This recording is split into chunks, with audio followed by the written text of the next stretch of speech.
Bonjour à tous. Eh bien, nous avons prévu avec Frédéric, qui est un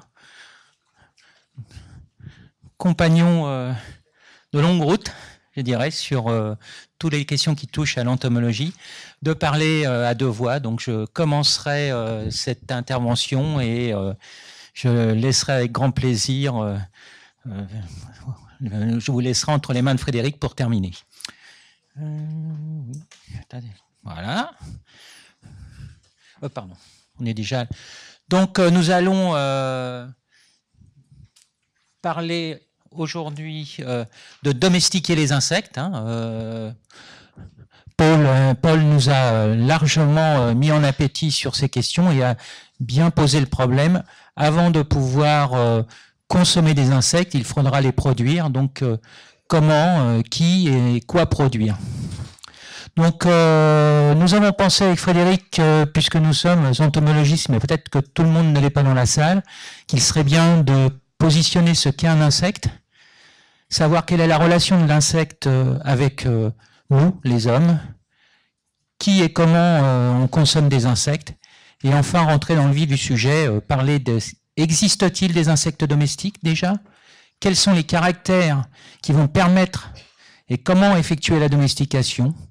Et en guise de conclusion, on est à une période où on pense qu'il y a véritablement émergence d'un nouveau paradigme dans la relation entre les insectes et les hommes.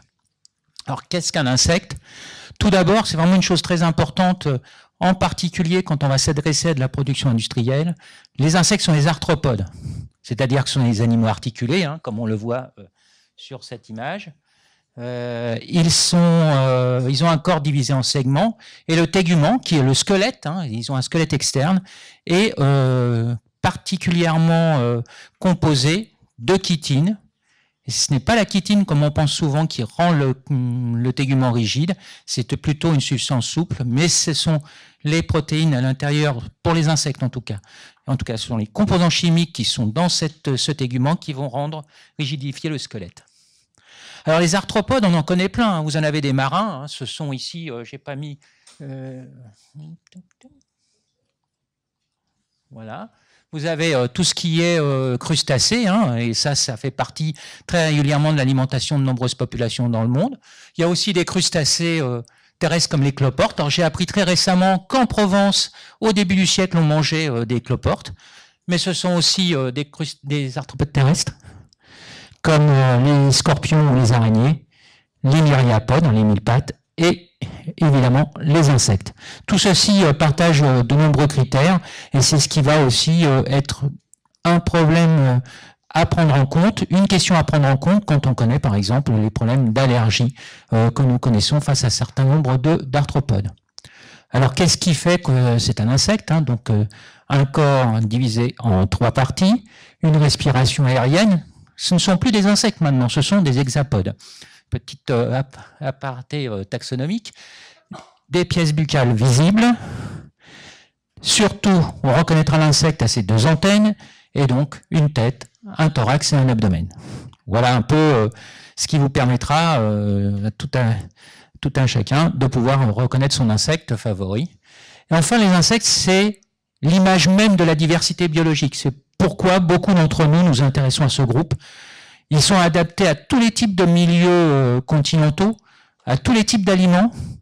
Ils vont d'insectes extrêmement petits de moins d'1 millimètre, ici vous en avez un qui fait 0,17 mm, jusqu'à des géants qui peuvent faire 10 cm et peser 100 grammes. Il y a actuellement 1 million d'espèces décrites. En ce moment même, certains de mes collègues en sont en train d'en décrire des nouvelles. 8 à 30 millions existeraient sur la planète. C'est donc un vrai champ de la biodiversité. Et parmi tout ce grand champ de la biodiversité, comme l'a dit Paul, on a entre 1900 et 2200 espèces qui ont été citées dans la littérature comme consommées par l'homme. On voit bien la marge de progression possible.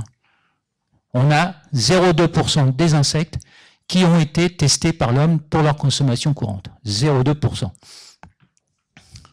Donc, les insectes et l'homme, vous savez que finalement, même si on y pense parfois d'une façon assez négative, c'est quand même un groupe qui a de tout temps impressionné les hommes.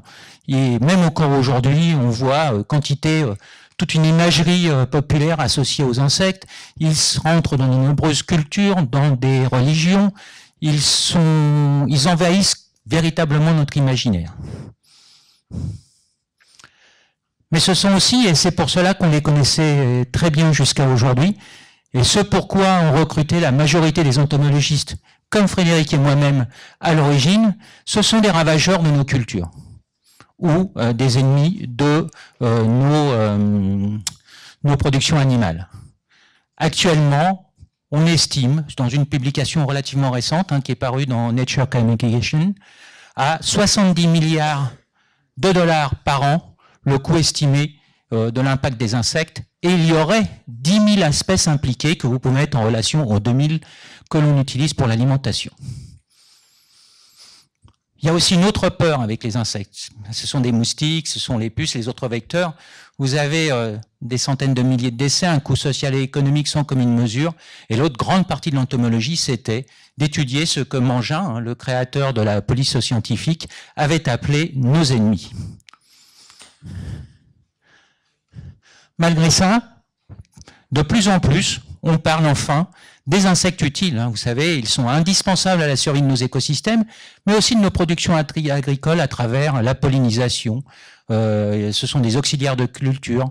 Il y a la structuration des sols. Ici, chez nous, ce sont les vers de terre, mais sous les tropiques, ce sont généralement des termites qui vont être particulièrement impactants dans la structuration des sols. Et récemment, un travail à l'IRD a montré que dans les sols les plus secs, en particulier en Afrique du Sud, les insectes coprophages, donc qui enterrent une petite boule de crotte de vache ou de mouton ou de cheval dans le sol, en créant des milliers de petits tunnels dans le sol, c'était eux qui assuraient la perméabilité et l'apport en eau de ces sols.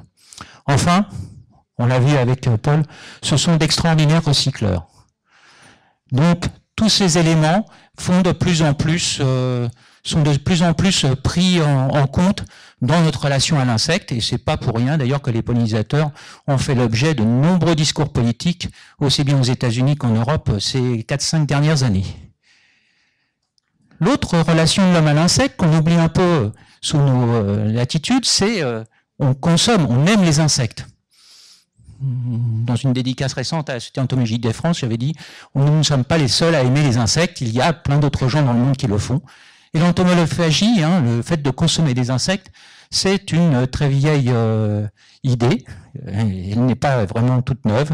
Là, vous avez un ouvrage de 1885, mais vous allez aussi retrouver des traces dans les différents textes des religions révélées. La Bible, le Coran et la Torah parlent de la consommation d'insectes à tous les niveaux. La fameuse manne qui va aider le peuple hébreu dans sa traversée du désert, ce sont des productions d'insectes.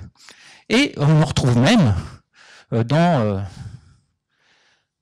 ici, vous avez des crottes qui ont été trouvées dans une grotte, même nos ancêtres Homo sapiens, et chez qui on retrouve des restes d'insectes. Donc la consommation d'insectes est certainement très ancienne. Et aujourd'hui encore, dans la plupart des pays tropicaux, vous avez ce genre de repas où on consomme allègrement ce qu'on pourrait appeler pour certains des crispy delicacies. C'est aussi une pratique culturelle et sociale où il y a beaucoup de savoir-faire locaux. Je pense que nous aurons demain, je ne sais pas si dans la salle, Nicolas César, qui est un des grands spécialistes de cette question et qui nous parlera probablement un peu de ces questions culturelles et sociales. Enfin, il y a aujourd'hui une dizaine d'espèces qui sont très largement élevées pour la consommation humaine et qui nous ramènent d'ailleurs à l'une de mes premières diapositives. Parce que si vous regardez cette liste, qui est la liste des espèces qui est tolérée pour la commercialisation pour la consommation humaine en Belgique, quand vous regardez ceci, vous trouvez effectivement 3 espèces étroitement proches de l'homme, qui sont le grillon domestique, le grillon à aile courte et la chenille du bombyx du mûrier, donc le ver à soie. Mais les autres espèces qui sont claires ici sont tous des ravageurs qui se sont retrouvés sur ces listes parce qu'on savait les élever, parce que les entomologistes qui travaillaient sur les ravageurs des cultures avaient développé dans leur laboratoire des pratiques d'élevage performantes qui ont pu être ensuite passées au domaine du praticien industriel ou artisanal pour son élevage d'insectes, et que donc tous ces élevages étaient disponibles. Ainsi, vous avez les espèces populaires, comme le ver de farine et la mouche soldat. Hein, ce sont probablement les deux insectes dont nous parlerons beaucoup ces prochains jours. Et je vais passer la parole à mon ami Frédéric, qui va maintenant aller un peu plus loin dans le discours. Je vous ai présenté les insectes et lui va vous dire comment on va les élever. Merci Philippe. Avec Philippe, on pensait aussi réfléchir avec vous à ce que les scientifiques pourraient apporter au domaine. Et quand on regarde un peu ce qui se passe avec l'élevage des insectes, on s'aperçoit qu'on est à l'orée d'une ère, enfin d'un temps où on va essayer de domestiquer les insectes. Donc je voudrais passer un peu de temps avec vous pour regarder quels sont les éléments qui seraient nécessaires à cette domestication et qu'est-ce que les scientifiques seraient en mesure de faire pour aider, accélérer la domestication de ces insectes. Alors Philippe a trouvé cette définition de la domestication. Au sens étymologique, la domestication, c'est d'un animal, c'est un animal qui est capable de vivre sous le toit de l'homme, qui fait partie de la famille, qu'on accueille chez nous et qui n'empiète pas trop dans notre espace personnel. Mais la domestication, ça veut dire aussi que l'animal qui est domestiqué est complètement dépendant de l'homme et il abandonne une bonne partie de ses défenses naturelles contre ses ennemis. Et ce caractère de domestication, un des caractères de la domestication, c'est que l'animal domestique a un rapport avec l'homme qui est doux. Il a un caractère doux, il n'est pas agressif et il ne va pas empiéter dans notre espace personnel. Alors, de ce point de vue-là, la seule espèce d'insecte qui est totalement domestiquée, c'est le ver à soie, parce que le ver à soie ne peut pas vivre sans l'homme. Aussi bien les larves que les adultes se déplacent pas. Les larves, quand elles sont sur une clayette, elles s'en vont pas. Il faut leur apporter à manger. Les adultes ont perdu la capacité de voler. Il faut les mettre les uns à côté des autres, etc. Et cette propriété de ne pas diffuser dans l'environnement, c'est un des caractères de la domestication. C'est ce qui permet de les parquer, d'empêcher les insectes de venir empiéter dans notre espace naturel. Alors sur cette diapo, vous voyez le produit du ver à soie, donc la soie, les cocons. L'adulte là vous voyez un beau mâle qui a des antennes spécialisées parce qu'il est capable de détecter les phéromones de la femelle. Donc il faut une communication chimique entre les adultes pour qu'ils puissent se reproduire. Et sur la droite, vous voyez une chenille qui a l'air un peu verdâtre. C'est une chenille qui est complètement malade. Et ça, c'est pour vous dire que si on élève des insectes, si on les domestique, il faut s'attendre à ce que ces insectes deviennent malades. Et Pasteur a passé une partie de sa carrière à essayer d'identifier les maladies du ver à soie. Et si nous, on développe l'élevage d'insectes à un niveau industriel, il faut s'attendre à découvrir des tas de maladies et donc lutter contre ces maladies. Alors, comme le disait notre collègue tout à l'heure, l'abeille domestique, c'est une abeille c'est un insecte qui est semi-domestiqué. Il doit chercher à manger dans la nature. Un des inconvénients de cette domestication, c'est que la diversité génétique de cette abeille a baissé et très probablement l'abeille domestique actuelle a perdu une partie de ses défenses contre les ennemis naturels auxquels elle continue d'être exposée. Alors, les expériences qu'on a de l'élevage d'insectes dans nos contrées sont souvent liées à une activité un peu ludique, c'est-à-dire la fourniture d'aliments pour les animaux domestiques. Et Philippe nous a trouvé de, euh, de rencontres internationales d'éleveurs d'insectes. Alors, un des problèmes de l'élevage d'insectes, c'est que ces insectes peuvent être toxiques pour l'homme. Alors, il y a toute une littérature sur les inconvénients des insectes. Et là, je fais un extrait de la revue qui est affichée en haut, Nutritional Composition and Safety Aspects of Edible Insects. Les insectes doivent se défendre contre leurs prédateurs. Donc, beaucoup d'insectes produisent des substances toxiques. Et en particulier, le ver de farine est connu pour produire des quinones, qui sont des produits assez toxiques pour l'homme. Ces insectes provoquent des allergies. Ils ont des composés qui sont un peu particuliers, qui sont allergènes, qu'ils peuvent injecter dans l'animal. Par exemple, l'abeille ou les guêpes injectent des poisons dans votre peau, et vous pouvez réagir de manière très violente à ces substances. Ces insectes produisent des poussières, des exuvies, des excrétas, les écailles de papillons. Ça peut provoquer des allergies assez sévères. Et enfin, il y a des allergies alimentaires. Quand on ingère des insectes, on peut avoir des allergies alimentaires qui, quelquefois, sont aussi liées comment on dit, cross-compatible, qui peuvent provoquer aussi des allergies aux crevettes ou aux arthropodes marins. Enfin, vous avez des toxines qui sont extrinsèques. Par exemple, dans les aliments conservés, vous avez des aflatoxines. Bon, ces aflatoxines peuvent être peuvent se retrouver dans les farines d'insectes. Les insectes produisent et stockent des toxines. Et enfin, vous pouvez avoir des contaminations bactériennes. Donc, l'élevage et la consommation d'insectes, c'est pas sans danger et il faudra assez vite se préoccuper de ces aspects-là.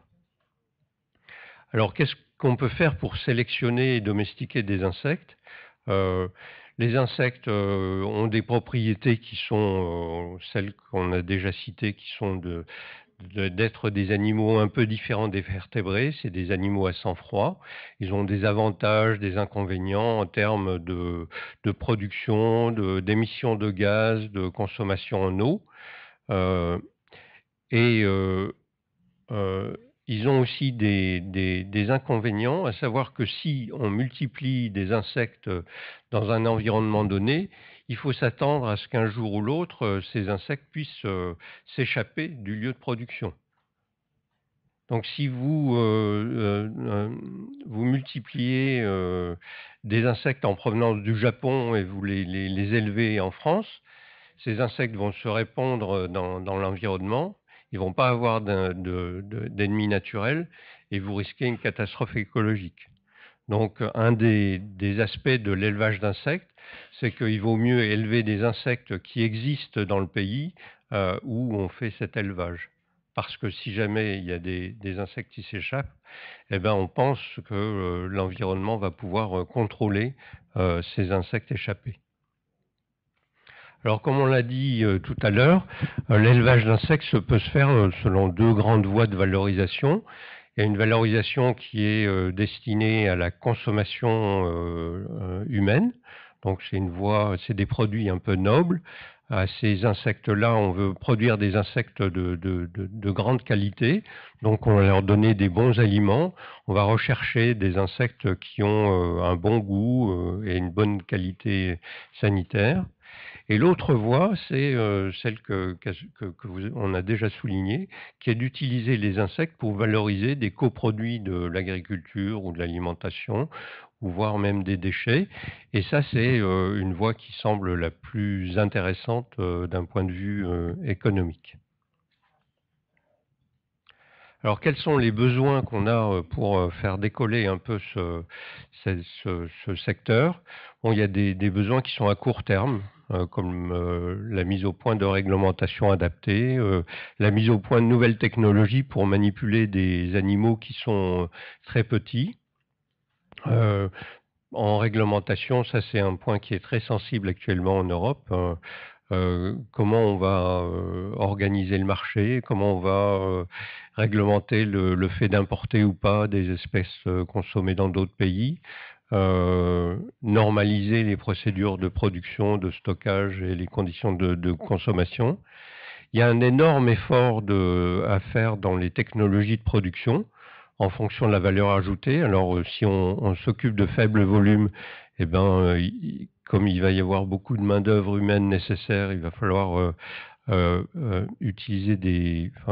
viser un marché où le produit se vend cher, donc avec une haute valeur ajoutée. Par contre, si on vise une production de gros volumes, il va falloir vraiment diminuer les prix, les coûts de production et donc automatiser le processus. Et ce qu'on ne sait pas faire actuellement, c'est d'avoir des techniques d'élevage qui nous permettent de produire des milliers de tonnes, voire plus, d'insectes par mois. Donc ça, c'est un problème à la fois dans la réalisation des unités de production, mais aussi dans la chaîne d'approvisionnement pour alimenter ces insectes. Et enfin, il y a un aspect dont on n'a pas parlé jusqu'ici, c'est que si on veut élever des insectes, il va falloir contrôler la qualité génétique de ces insectes, parce que dans les élevages, il y a des dérives génétiques, les insectes qu'on élève s'adaptent aux conditions locales, perdent de la variabilité génétique et deviennent moins capables de résister aux maladies, aux changements de température, etc. Donc il va falloir un peu s'organiser pour évaluer la diversité génétique des insectes qui sont élevés et puis pouvoir la maintenir. Sinon, on court à la catastrophe, hein, comme pour les abeilles. Alors, à plus long terme, ce qu'on veut essayer de faire, c'est de domestiquer l'insecte. Et on a essayé un peu de réfléchir à quels étaient les caractères qu'on pouvait essayer de sélectionner. Alors, ce qu'il y a d'intéressant actuellement dans l'évolution des techniques scientifiques, c'est qu'en utilisant des techniques de génétique, on peut accélérer la sélection, soit en sélectionnant des insectes particuliers, soit en isolant des gènes qui sont d'un intérêt pour la qualité de ces insectes. Alors, un des premiers caractères qui est demandé par les producteurs et les consommateurs, c'est le goût et la valeur nutritionnelle de ces insectes et un coût de production qui est relativement bas. Ensuite, il y a tous des caractères qui sont liés plus particulièrement à la domestication. Si on pouvait avoir des insectes qui ne s'envolent pas, par exemple la Black Soldier Fly, c'est une mouche qui s'envolent, et c'est des larves aussi ceux qui ont élevé ces insectes, ils savent que les larves se baladent partout. Si on pouvait sélectionner des soldier fly qui volent pas, un peu comme Bombyx mori, et des larves qui s'échappent pas, eh ben on aurait des unités de production qui sont plus faciles à gérer. Il y a aussi un aspect qui est l'échange des insectes. Il va falloir les transporter d'un endroit à l'autre. Actuellement, quand on envoie un insecte du sud de la France au nord de la France, il faut faire un peu attention aux conditions de température, parce que si vous envoyez des œufs, le destinataire va peut-être recevoir des adultes ou des larves qui seront sortis de votre paquet. Donc si on pouvait mettre au point des techniques pour inactiver les insectes, par exemple les mettre en diapause, ça serait pas mal. Il faut aussi s'intéresser aux conditions de reproduction. Certains insectes sont vraiment très difficiles quant aux conditions de reproduction. Et ça, c'est des choses sur lesquelles on a pas mal de données scientifiques et on pourrait travailler là-dessus. Il y a une chose, moi, qui me fait peur aussi, que si on a des unités de production qui ont des millions d'insectes, qu'est-ce qui se passe si l'unité de production perméable, laisse sortir des insectes. Ça serait pas mal d'avoir un moyen de limiter l'évasion des insectes. Et les gens qui font de la production d'insectes transformés génétiquement ont inventé des procédés pour que les insectes qui sont dans l'unité de production, s'ils s'échappent, meurent parce qu'il leur manque un composé essentiel de leur alimentation. Il y a un aspect aussi dont on ne parle pas souvent, c'est le cannibalisme. Quand vous avez beaucoup d'insectes ensemble et qu'ils n'ont pas assez à manger, ou s'ils ont un comportement un peu cannibale, eh ben ça rend plus difficile la gestion de l'unité de production, et ça rend aussi plus difficile la sélection. Parce que si vous sélectionnez des insectes qui sont aptes à transformer un déchet, ces insectes-là risquent d'être consommés par les autres qui n'ont pas la capacité de transformer le déchet. Et enfin, il faut bien sûr sélectionner des insectes pour qu'ils ne soient pas toxiques ou allergogènes pour l'homme. Donc ça, c'est le volet domestication.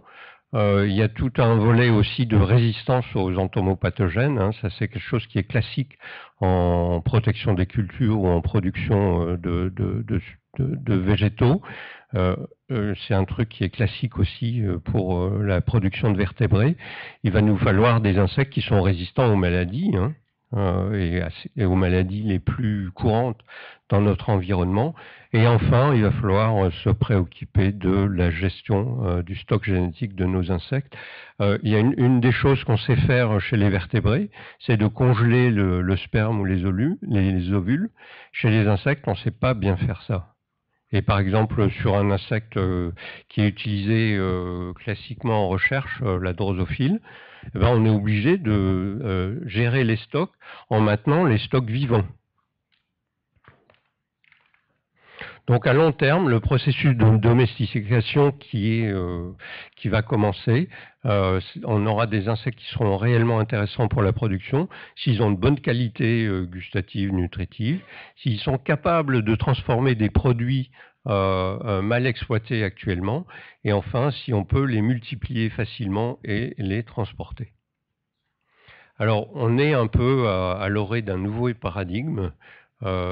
Jusqu'ici, moi j'ai enseigné que les insectes avaient un impact négatif sur l'homme, et j'ai enseigné comment lutter contre ces insectes.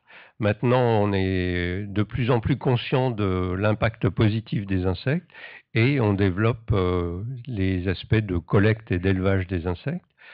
Il y a des aspects dont on n'a pas trop parlé jusqu'ici, c'est que certaines espèces d'insectes produisent des composés qui ont un intérêt médical. Donc ça, c'est une voie différente du food and feed. C'est des insectes qui pourraient être utilisés pour produire des médicaments. Et enfin, il y a certains insectes qui sont capables de transformer des produits qui nous embêtent bien, comme certains plastiques. Et à cet égard, il y a deux publications très récentes qui montrent que le verre de farine peut s'associer à des micro-organismes capables de transformer le plastique. Et d'autre part, il y a des insectes qui ont des enzymes capables de détecter, de couper de très longues chaînes de lipides comme Galeria melonella. Voilà, je vous remercie de votre attention.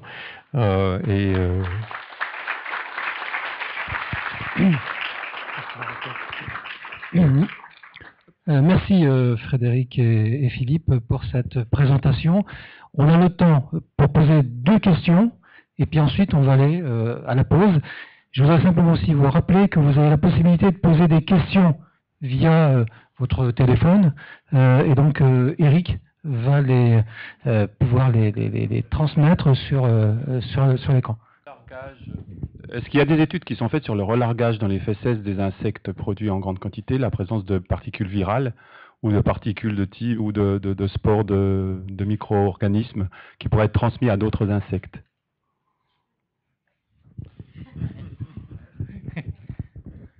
question, c'est s'il y a des études qui ont été faites. Oui, il y en a. Donc, tout à l'heure, on va avoir une présentation sur les études des virus, mais on recherche facilement des spores de certaines bactéries spoilantes, donc, et d'autres dans les fesses. Et ça reflète, je vais en parler aussi, la microbiote de l'insecte en question.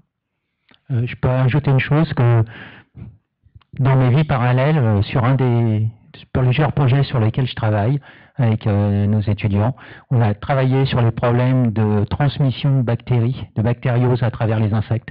Donc ça, on a pas mal identifié le rôle des insectes et la viabilité des bactéries à l'intérieur. Et actuellement, on a un vrai problème en Afrique sur une maladie émergente.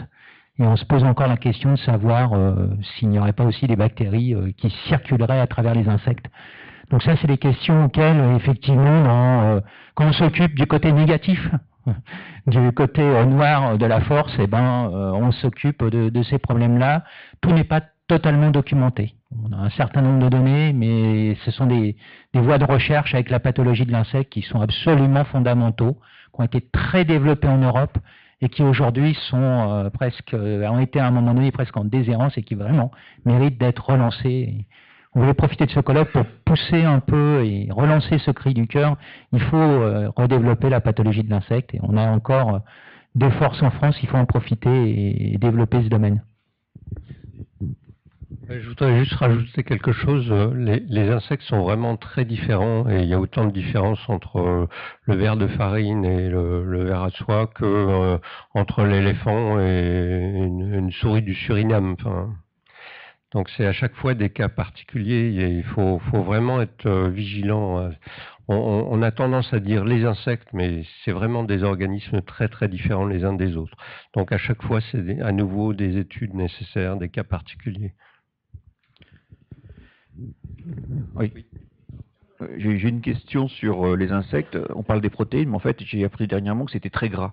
Donc, est-ce que c'est pas finalement l'aliment miracle? Faut peut-être être prudent. L'autre point aussi, nous on travaille en fait sur Ebola, où les chauves-souris meurent. Donc, c'est peut-être pas le seul animal réservoir. Les insectes pourraient l'être. Et donc, on revient à le problème de la vache folle. Vous savez que c'est la baisse de température du chauffage de ces farines qui a posé problème.